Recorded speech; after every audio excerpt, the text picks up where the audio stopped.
శివుడికి అంకితం చేసిన రోజు మహాశివరాత్రి. ఆ రోజు శివుడు పార్వతీదేవిని వివాహం చేసుకున్నాడని పురాణాలు చెబుతున్నాయి.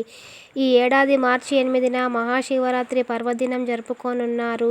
శివుడు గౌరీదేవిని ప్రసన్నం చేసుకోవడానికి శివరాత్రి రోజు ఉపవాసాలు ఉండి భక్తి శ్రద్ధలతో పూజలు చేస్తారు. శివరాత్రి రోజు చేసే జాగారము, దాన ధర్మాలకు 1000 రెట్లు పుణ్యఫలము దక్కుతుందని నమ్ముతారు. పవిత్రమైన మహాశివరాత్రి రోజు కొన్ని వస్తువులు ఇంటికి తీసుకొని రావడం వల్ల శివునికి అనుగ్రహము మీకు లభిస్తుంది. మీ ఇంట సుఖ సంతోషాలు నిలుస్తాయి. నంది విగ్రహము. మహాశివరాత్రి రోజున మీ ఇంటికి నంది విగ్రహాన్ని తీసుకురండి. నంది శివుని భక్తుడే కాదు, అతని వాహనం కూడా. అటువంటి మహాభక్తుడు విగ్రహాన్ని మహాశివరాత్రి రోజున ఇంట్లో పెట్టుకోవడం వలన శుభ ఫలితాలు పొందుతారు. శివరాత్రి రోజు ఇంట్లో చిన్న వెండి నంది విగ్రహాన్ని ప్రతిష్ఠించడం వలన శివుడు సంతోషిస్తాడు. ఆర్థిక స్థిరత్వము బలపడుతుంది. ఆర్థిక సమస్యలు, అప్పుల బాధల నుంచి విముక్తి కలుగుతుంది. రుద్రాక్ష. శివునికి మహా ఇష్టమైన మరొక వస్తువు రుద్రాక్ష. మహాశివరాత్రి నాడు ఏకముఖ రుద్రాక్షను ఇంటికి తీసుకురావచ్చు.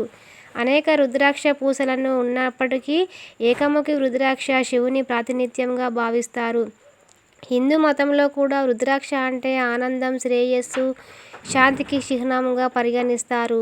పవిత్రమైన మహాశివరాత్రి రోజున ఏకముఖ రుద్రాక్షను ఇంటికి తీసుకొచ్చి మంత్రాలతో పూజించి దాన్ని ధరించండి. ఇంట్లోని పూజ గదిలో ఉంచుకోవచ్చు. శివలింగం. మహాశివరాత్రి నాడు ఎన్ని పూజలు చేసినా శివలింగానికి అభిషేకం చేయనిదే ఆ పూజకు అర్థం ఉండదు. శివుడు అభిషేక ప్రియుడు అనే విషయము అందరికీ తెలిసిందే. అందుకే మహాశివలింగానికి అభిషేకం చేస్తే పులకించిపోతాడు. మహాశివరాత్రి రోజున మీరు గ్రహ బాధలు తప్పించుకోవాలనుకుంటే రత్నాలతో చేసిన శివలింగాన్ని ఇంటికి తీసుకురావచ్చు. సరైన విధానాలను అనుసరించి ఇంట్లో ప్రతిష్ఠించుకోవాలి. క్రమం తప్పకుండా పూజ చేయాలి. ఇలా చేయడం వలన పూర్వీకుల ఆత్మకు శాంతి కలుగుతుంది. కాలసర్ప దోషము, వాస్తు దోషాలను తగ్గించడానికి సహాయపడుతుంది. బిల్వ పత్రాలు మహాశివుడికి ప్రీతికరమైనది. బిల్వ దళాలు అది లేకుండా శివుని పూజ అసంపూర్తిగా పరిగణిస్తారు. మహాశివరాత్రి నాడు బిల్వ పత్రాలు తీసుకొచ్చి పరమశివుడిని పూజించండి. ఫలితంగా మీకు ఆయన ఆశీస్సులు లభిస్తాయి. సమస్యలు తొలగి సుఖాలు కలుగుతాయి. Thanks for watching. Please subscribe my channel.